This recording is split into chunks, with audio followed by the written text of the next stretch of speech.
And we begin right now here at 5 o'clock with breaking news. Henderson County health officials have now declared an ongoing outbreak of whooping cough. Officials say they've confirmed 27 cases, mostly among school-aged children.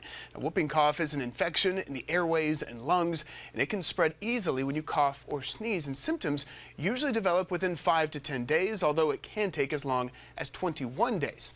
Now, it causes a severe cough and lead to coughing fits or vomiting.